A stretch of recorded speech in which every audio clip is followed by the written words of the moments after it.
Hello children, how are you? I think you are all fine.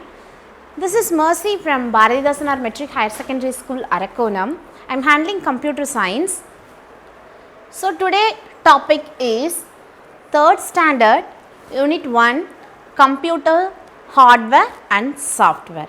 Already we start the discussion part 1 and part 2. We are continue the same topic in part 3.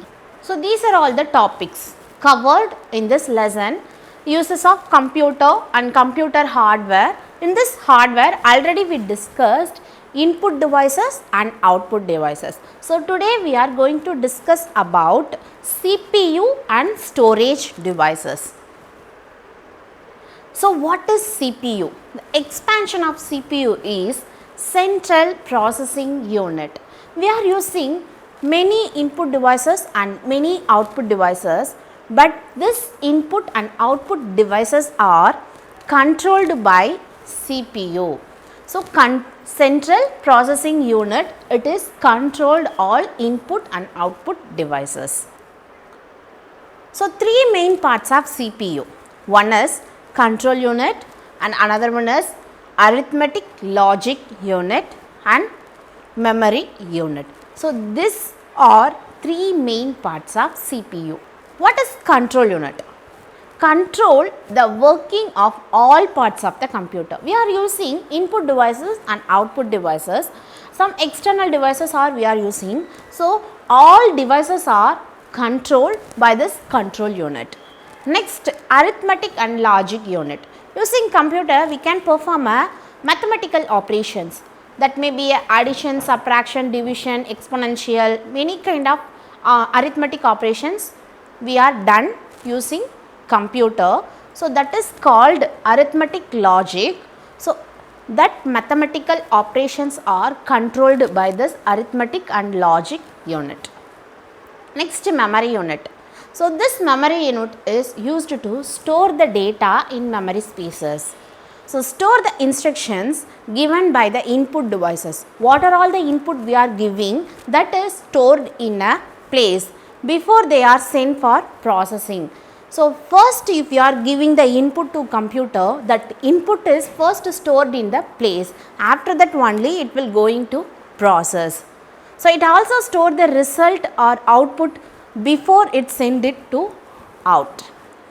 So after processing the data, it will again store and it will give the output. So it's a block, it's a processing of CPU. One is input device and another one is a process, then output device. We can see if we are giving one input to computer through using input device, the input is moving to control unit.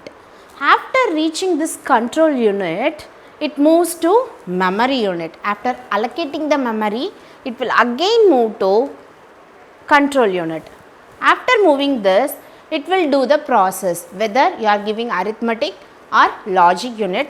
Based on this, it process. Then it will again giving to control unit. The control unit is giving to memory unit to allocate the memory space. After that only it will produce the output. So this is the process of CPU. Next, storage devices. First, what is storage device? A device allows us to store and transfer data to one form to another quickly. So storage devices, we are using many kind of storage devices. First, CD, that is compact disc. So in this CD you can store the information, you can store text or images or audio or video, you can store using this CD device. Next, DVD, digital versatile disc. So this is also used to store the data may be image, text or sound, audio, video. So what is the difference between CD and DVD? It depends upon the storage. So CD, it has very low storage capacity comparing to DVD. Next we can see pen drive. Everyone using pen drive, everyone see pen drive. it's a storage devices. In this also you can store many data, many kinds of data, any form of data you can store this. After that, drives. We are using this drives, we can insert DVD or CD to see the images or text or else audio, video, what are all the informations you are stored in this device. Next,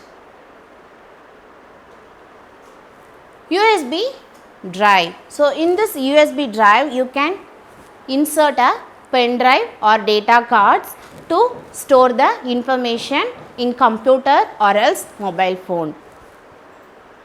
So, children, today we start our discussion about CPU devices and storage devices. So, in this CPU we are elaborately see what is the process of CPU and then storage devices. So, next class we are going to discuss about software. So, what is mean by software and what are all the advantages of computer and disadvantages of computer. So, thank you for all your listening. In this below description, we are going to attach study material and self assessment. Kindly go through it and study well. Thank you all.